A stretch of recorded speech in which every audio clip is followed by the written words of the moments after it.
Shalom, selamat pagi Bapak Ibu Saudara yang dikasihi oleh Tuhan, puji Tuhan. Kembali kita akan belajar bersama-sama. Oleh karena itu, sebelumnya mari kita berdoa. Terima kasih Tuhan, saat ini Engkau memberikan kesempatan kepada kami untuk belajar firman-Mu.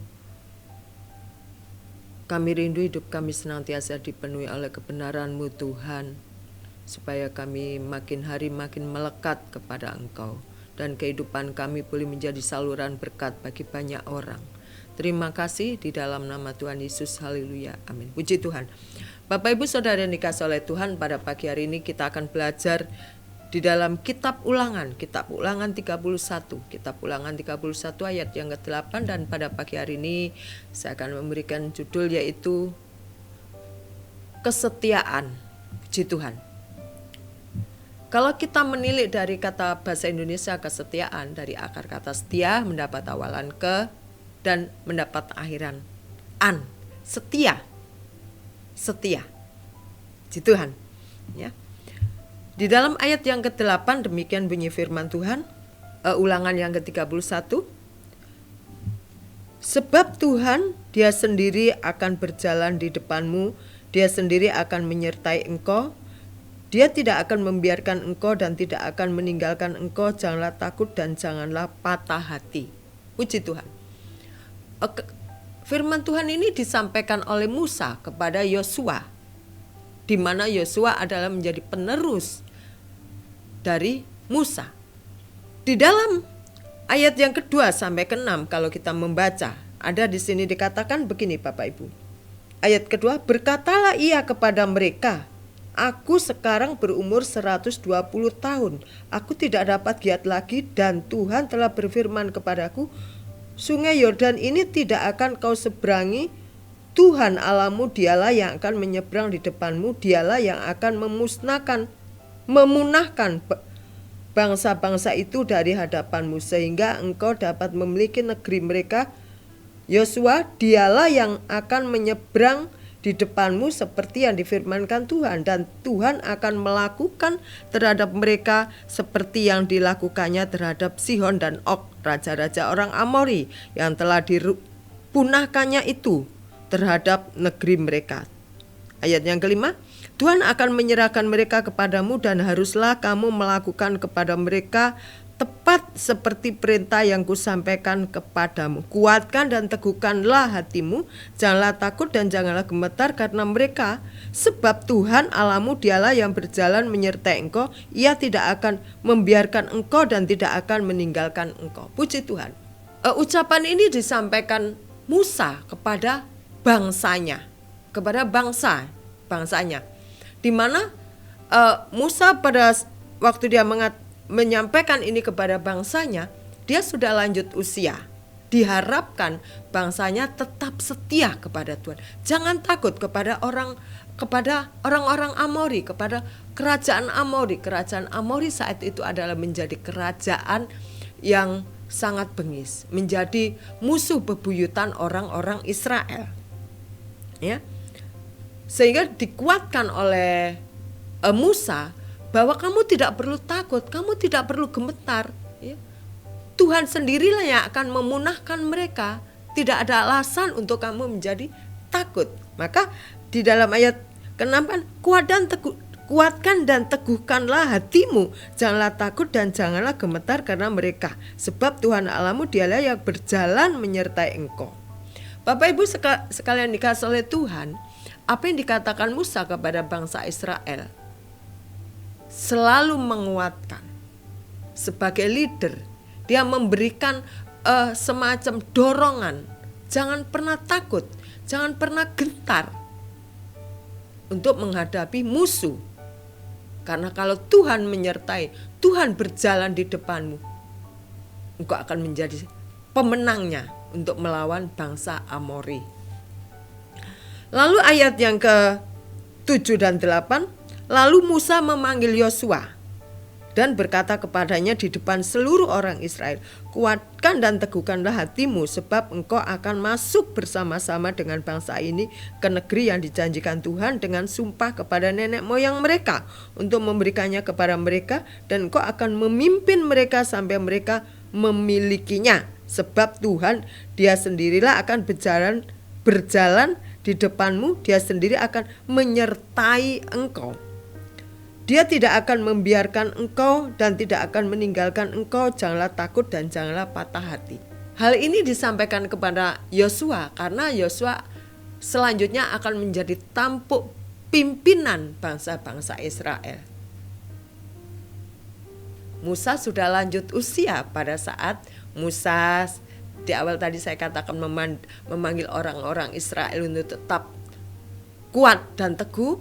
Selanjutnya dia memanggil penerusnya yaitu si Yosua. Kita melihat di dalam ayat yang ke-8 Bapak Ibu, di sini dikatakan dia sendiri akan menyertai engkau. Tuhan sendiri akan menyertai engkau. Disertai itu kan kalau bahasa Jawanya itu dibarengi. Ya, ada orang bilang juga dikintili, ya, diikuti terus kemana dia pergi. Ya. Contohnya kalau saya disertai oleh teman saya, maka kemanapun saya pergi teman saya selalu ada bersama-sama dengan saya. Bersama-sama. Ya. Demikianlah yang Tuhan lakukan terhadap si Yosua. Sehingga dikatakan oleh Musa, dia sendiri ya, akan menyertai engkau. Siapapun akan merasa senang kalau disertai orang yang mengasihi kita. Ya. Siapapun, dan alangkah bahagianya bahwa Yosua akan disertai Allah sendiri, Tuhan sendiri yang akan menyertai. Dan itu sangat menguatkan Yosua. Mengapa Musa mengatakan hal itu kepada Yosua? Karena Yosua nantinya menjadi leader, menjadi pemimpin, pengganti dari si Musa ini. Ada beberapa hal yang harus Yosua ingat waktu dia memimpin, membawa bangsa Israel ini. Ya. Sebagai pemimpin, dikatakan oleh Musa untuk orang Israel tetap kuat. Kuatkanlah. Untuk Yosua sendiri kuatkanlah. Menjadi leader harus kuat. Menjadi leader harus sabar. Karakter Musa salah satunya adalah pribadi yang begitu sabar.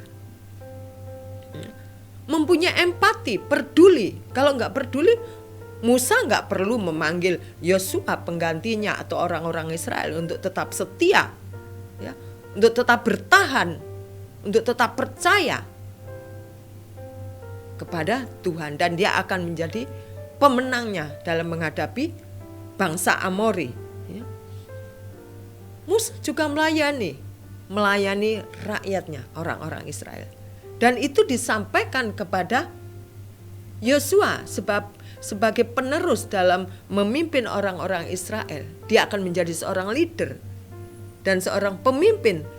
Harus kuat, harus sabar, mempunyai empati, melayani, dan mempunyai integritas yang tinggi, bertanggung jawab. Bapak Ibu Saudara yang dikasihi oleh Tuhan, ya, oleh karena itu, kalaupun di antara kita menjadi seorang leader, dimanapun, di perusahaan, ya, mungkin di tempat kuliah kita, di organisasi, di gereja. Kalau kita menjadi seorang leader, kita menjadi pribadi yang setia. Ya. Kita bisa kuat karena disertai Tuhan. Kita bisa punya belas kasih karena ada Kristus dalam hidup kita. Dan kita mempunyai empati, itu juga karena Tuhan. Ya. Kita juga melayani apa saja. Dan saya percaya seorang leader bukan hal yang mudah.